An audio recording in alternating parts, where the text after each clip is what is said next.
Hello అండి, hi, welcome back to my channel. I'm Sirisha. ప్రతి ఒక్కరికి నాగుల పంచమి శుభాకాంక్షలు. ఈ వీడియోలో కంప్లీట్ గా నాగుల పంచమి గురించే ఉంటుంది. నాగుల పంచమి ఏ ప్లేసెస్ లో చేస్తారు, ఏ రోజు చేస్తారు, ఎందుకు చేస్తారు, ఎలా చేస్తారు, ఎక్కడ చేస్తారు, అసలు ప్రాసెస్ ఏంటి, కంప్లీట్ గా నేను ఇన్ఫర్మేషన్ అనేది మీతో షేర్ చేస్తాను. I'm from Hyderabad. So Hyderabad లో ఈ పండుగను ఎలా జరుపుకుంటాననేది నేను క్లియర్ గా ఈ వీడియోలో చెప్తాను నాకు తెలిసినంత వరకు. ఈ నాగుల పంచమి స్పెషల్లీ నాగుల పూజకు అంకితమైన హిందువుల పండుగ అన్నమాట. మెయిన్ హిందువులు ఈ పూజను చేసుకుంటారు. సో ఎవరు చేస్తారంటే హిందువులు చేస్తారు, కానీ ఏ దేవుడికి చేస్తారు? నాగులకు చేస్తారనమాట. ఈ పండుగ రోజు మెయిన్ పొద్దునే లేస్తారు. పొద్దున్న లేచాక ఆవు పేడ ఉంటుంది కదా, ఆవు పేడతో ఇంటి ముందట అలుగుతారు. మంచిగా చక్కగా ముగ్గులు పెడతారు. ఆ తర్వాత స్నానాలు ఇవంతా కంప్లీట్ చేసుకుని ఇల్లంతా శుభ్రం చేసుకుని స్నానం చేసిన తర్వాత దేవుడికి పూజ చేస్తారు. ఆ పూజకి నైవేద్యంగా ఏం పెడతారో తెలుసా?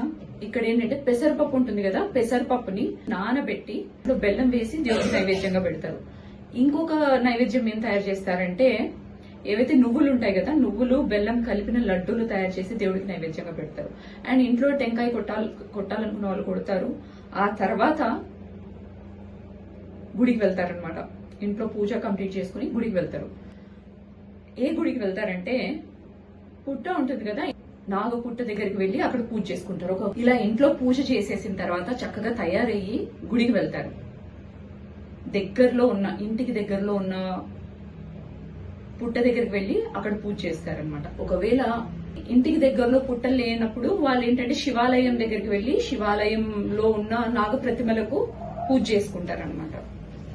మనము ఎలాగైతే శివాలయంకి వెళ్ళినప్పుడు ఆవుపాలు తీసుకెళ్లి అభిషేకం చేస్తామో, అలాగే ఈ పండుగ రోజు ఏంటంటే పుట్ట దగ్గరికి వెళ్ళినప్పుడు కూడా మనం ఆవుపాలను తీసుకెళ్లాల్సి ఉంటుంది ఆ పుట్టలో పోయడానికి. అండ్ టెంకాయ తీసుకెళ్తాము, పసుపు, కుంకుమ, పూలు, అండ్ ఆల్సో దారాలు ఉంటాయి కదా, మనకి రీల్ దారం అనేది దొరుకుతుంది. దానికి మంచిగా పసుపు పూసి కొంచెం ఆరిన తర్వాత పుట్ట మీద పెట్టడానికి అది కూడా తీసుకెళ్తాం. ఆ తర్వాత పేలాలు ఉంటాయి కదా, జొన్నలతో తయారు చేసిన పేలాలు ఉంటాయి కదా, వాటిని కూడా తీసుకెళ్తాం. ఒకవేళ కొంతమంది ఏంటంటే జొన్నలతో ఇంట్లో తయారు చేసుకుంటారు. చేయడానికి రాని వాళ్ళు ఏంటంటే షాప్ లో కూడా రెడీమేడ్ గా దొరుకుతాయి, మనం అవి కూడా తీసుకెళ్లొచ్చు. సో అలా అవన్నీ తీసుకుని వెళ్తాం అనమాట. తర్వాత చేంజ్ ఉంటుంది కదా, చేంజ్ ని కూడా తీసుకెళ్లాలి. ఒక చెంబులో నీళ్ళను కూడా తీసుకెళ్తారు టెంపుల్ కి వెళ్లే ముందు, ఐ మీన్ పుట్ట దగ్గరికి వెళ్ళినప్పుడు. సో ఇవన్నిటిని మనం దేవుడికి సమర్పించుకున్న తర్వాత చెంబులో ఉన్న నీళ్ళని శాఖ అంటారు అనమాట.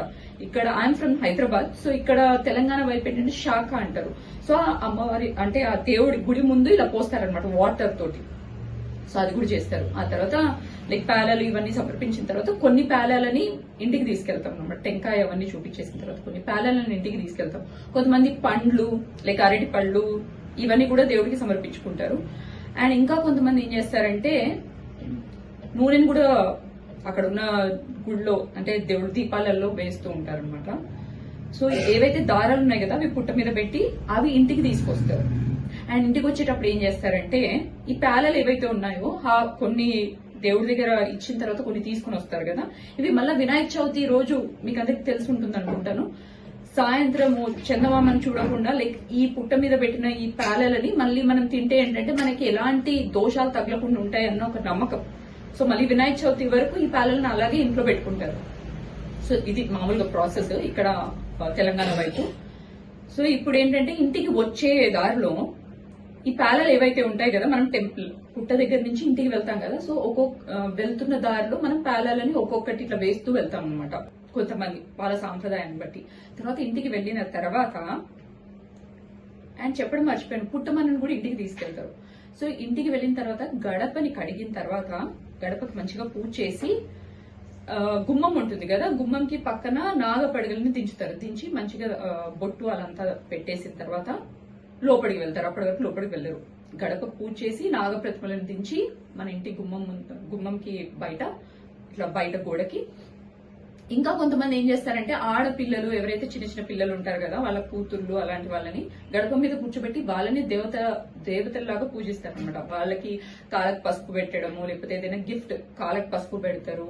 ఆ తర్వాత ఏంటంటే ఏదైనా డ్రెస్ గిఫ్ట్ గా ఇవ్వడం ఇలాంటివన్నీ చేస్తుంటారు. ఈ నాగుల పూజను హిందువులు అంటే కొంతమంది ఏంటంటే శ్రావణ మాసంలో వచ్చే నాగుల పంచమి రోజు అంటే 5వ రోజు ఈ పండుగని జరుపుకుంటూ ఉంటారు. కొంతమంది ఏంటంటే కార్తీక మాసంలో వచ్చి నాగుల చవితి రోజు ఈ పండుగను జరుపుకుంటూ ఉంటారు. ఇక్కడ తెలంగాణ వైపు ఏంటంటే శ్రావణ మాసంలో వచ్చి పంచమి రోజే ఈ నాగుల పూజని జరుపుకుంటూ ఉంటారనమాట. అండ్ కొంతమంది భక్తులు అయితే ఉపవాసాలు కూడా ఉంటారనమాట. సో కొంతమంది భక్తులు ఉపవాసాలు కూడా ఉంటారు. సో తెలంగాణ, ఆంధ్రప్రదేశ్ కాకుండా మహారాష్ట్ర, కర్ణాటక ఇక్కడ వైపు కూడా బాగా జరుపుకుంటారు ఈ పండుగని. అండ్ ఎస్పెషలీ మహారాష్ట్రలో ఆడవాళ్ళు ఏంటంటే మట్టితో లేదా వెండితో తయారు చేసిన నాగ ప్రతిమలు ఏవైతే ఉంటాయో వాటికి పూజ చేసుకుంటూ ఉంటారు. సో ఈ పండుగని మెయిన్లీ దక్షిణ భారతదేశంలో కర్ణాటక అండ్ తెలంగాణ, ఆంధ్రప్రదేశ్ ఈ ప్రాంతాల్లో చాలా ఉత్సాహంగా ఈ పండుగ అనేది జరుపుకుంటూ ఉంటారు.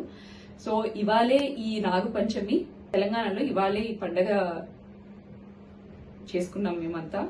సో నేను చిన్న చిన్న క్లిప్స్ అనేవి తీసాను, వీడియోస్. సో చిన్న చిన్న videos I just upload them and show you all. Hope మీ అందరికీ కూడా ఈ సాంప్రదాయం నచ్చే ఉంటుంది. మేము ఎలా చేసుకుంటాం అనేది తెలియజేయడానికి నేను ఈ వీడియో అనేది చేశాను. అసలు నాగ పంచమి రోజు ఏమేమి చేస్తాము మేము అనేది తెలియజేయడానికి నేను ఈ వీడియో అనేది చేశాను. So hope you all have enjoyed. Thank you all and happy Naga Panchami for each and every one. Take care. మొత్తం కల్లాపులు చల్లారు. ఇక్కడే నాగదేవత టెంపుల్.